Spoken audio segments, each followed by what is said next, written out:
اعوذ باللہ من الشیطان الرجیم بسم اللہ الرحمن الرحیم۔ قیامت کی نشانیوں کے بارے میں اس دن بھی ایک ویڈیو کے ذریعے آپ تک کچھ نشانیاں بیان کی تھیں، آپ تک پہنچائی تھی۔ تو انہی نشانیوں میں سے ایک اور نشانی جو سرکار مدینہ صلی اللہ علیہ وآلہ وسلم نے بتائی ہے وہ یہ ہے کہ امام بخاری رضی اللہ تعالی عنہ نے حضرت ابو ہریرہ رضی اللہ تعالی عنہ سے روایت نقل کی ہے کہ حضور کریم صلی اللہ علیہ وآلہ وسلم نے فرمایا،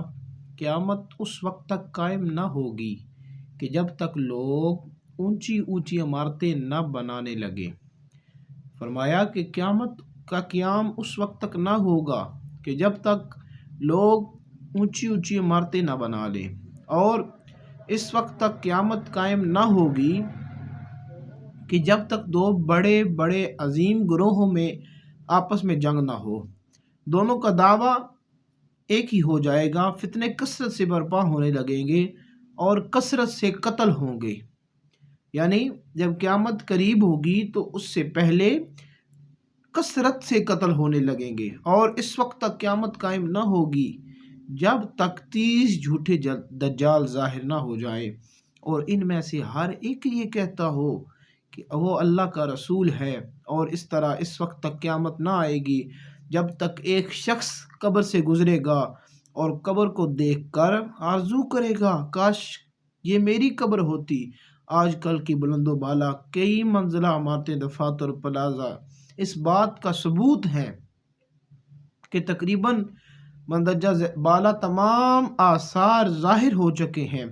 معاشرے میں ایسے کئی واقعات رونما ہو رہے ہیں کہ بیٹے والدین کے نافرمان اور بیویوں اور دوستوں کو زیادہ اہمیت دیتے ہیں۔ اب تو ہمارے ملک میں اولڈ ہاؤس کے قیام کے متعلق بھی سوچا جا رہا ہے، جبکہ مذکورہ اولڈ ہاؤس یورپی ملک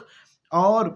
امریکہ میں پہلے ہی قائم ہے۔ کوئی شخص سچی بات کہنے کی جرأت نہیں کرتا، بلکہ بدماشوں اور جرائم پیشہ لوگوں سے شریف آدمی ڈرتا ہے۔ غریب کے متعلق کہا جاتا ہے کہ اس کی عزت خراب ہو جائے تو وہ مر جاتا ہے، امیر کی دولت چلی جائے تو وہ مر جاتا ہے۔ نچلے طبقے یعنی غریب لوگوں میں اب بھی عزت کا خیال رکھا جاتا ہے، لیکن ہمارے جو بڑے لوگ ہیں اور اونچے دولت مند طبقے میں شراب نوشی، بے حیائی اور بے غیرتی کو ایک فیشن، ترقی یافتہ تہذیب اور مہذب ہونا خیال کیا جاتا ہے۔ جناب والا، آج جو رسول اللہ صلی اللہ علیہ وآلہ وسلم نے نشانیاں بتائی ہیں،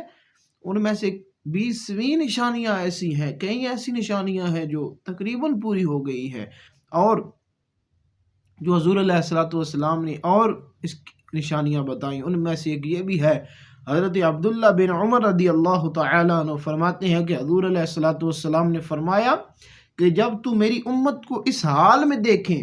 کہ لوگ ظالم کو ظالم کہنے سے ڈرنے لگیں تو ان سے رخصت ہو جانا، یعنی ان کی مجلسوں اور ان کی محفلوں میں شریک نہ ہونا۔ اب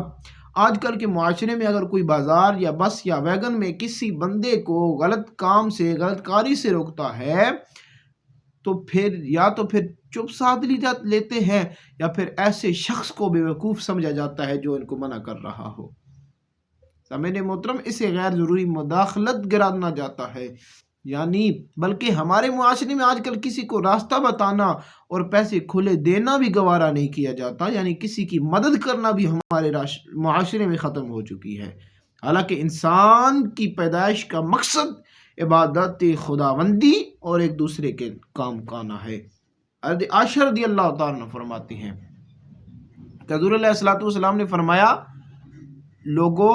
اللہ تعالیٰ کا ارشاد ہے کہ امر بالمعروف اور نہی عن المنکر کرتے رہو، بعد وہ وقت آ جائے کہ تم دعا مانگو اور قبول نہ ہو، تم سوال کرو اور سوال پورا نہ کیا جائے، تم اپنے دشمنوں کے خلاف مجھ سے مدد چاہو اور میں تمہاری مدد نہ کروں۔ در منصور میں یہ روایت ترمذی وغیرہ حضرت حذیفہ سے نقل کیا ہے کہ حضور نے قسم کھا کر ارشاد فرمایا کہ تم لوگ امر بالمعروف نہی عن المنکر کرتے رہو، ورنہ اللہ تعالیٰ اپنا عذاب مسلط کر دیں گے، پھر تم دعا مانگو گے تو دعا قبول نہ ہوگی۔ جب مسلمانوں میں درجہ بالا صفت ختم ہو جائے گی تو آخرت آ جائے گی۔ امین محترم، یہ تھی حضور علیہ الصلوۃ والسلام کی چند اور بیان کردہ قیامت کی نشانیاں۔ دعا ہے کہ اللہ تعالی ہمیں قیامت سے پہلے قیامت کی تیاری کرنے کی توفیق رفیق عطا فرمائے۔ وآخر دعوانا ان الحمد للہ رب العالمین۔